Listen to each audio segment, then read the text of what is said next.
Inside a residential flat in Sri Ganganagar, Rajasthan, the Narcotics Control Bureau discovered a sophisticated chemical manufacturing operation, seizing industrial glassware and stockpiles of high-grade precursors. The two men in custody were career educators, a 35-year-old chemistry teacher at a private school and a 25-year-old science teacher working for the local government. Working out of a rented apartment in the Dream Homes enclave, the pair had established a clandestine lab capable of producing narcotics valued at an estimated 15 crore rupees.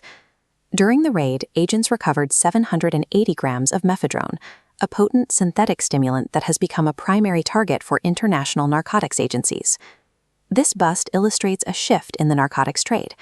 Producing millions of dollars worth of illicit drugs now requires little more than a rented flat and a professional understanding of organic chemistry.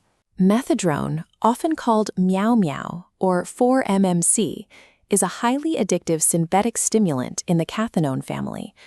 Synthetic drugs change the logistics of the trade. Traditional narcotics like cocaine and heroin depend on vast agricultural fields and vulnerable international border crossings. Mephedrone is made from factory-produced chemicals shipped directly to a residential kitchen. By utilizing internet forums and legal loopholes, the rise of mephedrone effectively decentralized the global drug market. The formula for mephedrone was first published in 1929. Following its synthesis by a French chemist, the compound remained an obscure academic footnote for over 70 years. In 2003, an amateur chemist using the pseudonym Kinetic rediscovered the formula on an internet forum, synthesized the drug, and shared his experience with a community of underground researchers. Kinetic had created a synthetic analog, a laboratory-made version of the natural cathinone compounds found in the khat plant, a stimulant native to East Africa.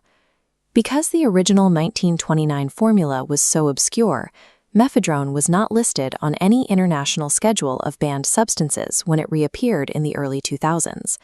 Online vendors exploited this by selling the drug openly on the clear web, bypassing laws by labeling the packets as bath salts or plant food, specifically not for human consumption. The combination of digital forms and outdated drug schedules transformed a forgotten chemical into a highly profitable legal gray market industry. Mephedrone's popularity was driven by its pharmacology, as it simulates the euphoric effects of MDMA, amphetamines, and cocaine simultaneously.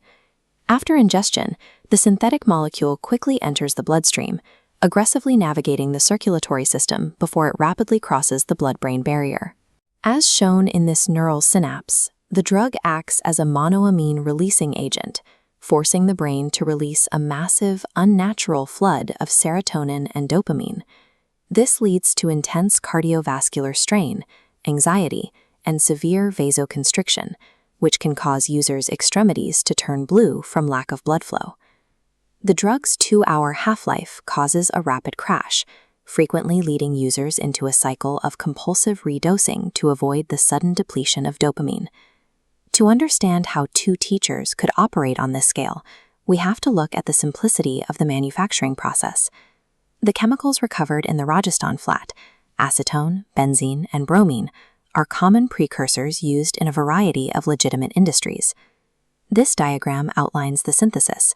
By combining a precursor like 4-methylpropionophenone with halogens and methylamine, the reaction produces mephedrone hydrochloride. Because these ingredients are essential for manufacturing plastics and industrial cleaners, they are easily sourced without alerting law enforcement. With a public recipe and commercial ingredients, the barrier to entering the drug trade has shifted from organized crime networks to anyone with an undergraduate science degree. By 2010, intense media coverage of hospitalizations and deaths triggered a global public health panic. Governments faced significant pressure to close legal high loopholes and classify synthetic cathinones as controlled substances. Within 2 years, coordinated efforts across the EU and the United States effectively outlawed the compound. While legislation ended the legal plant food market, it did not eliminate the underlying consumer demand. The global ban forced chemical production out of legitimate factories and into a distributed network of black market laboratories. The Rajasthan teachers are a direct result of this shift. Localized labs remove the need for international smuggling routes. As this map shows, production now occurs in isolated modes within the same cities where the drugs are consumed. The legacy of mephedrone is the democratization of the drug trade. Manufacturing has moved into residential neighborhoods and private apartments, away from the traditional scrutiny of international borders and ports.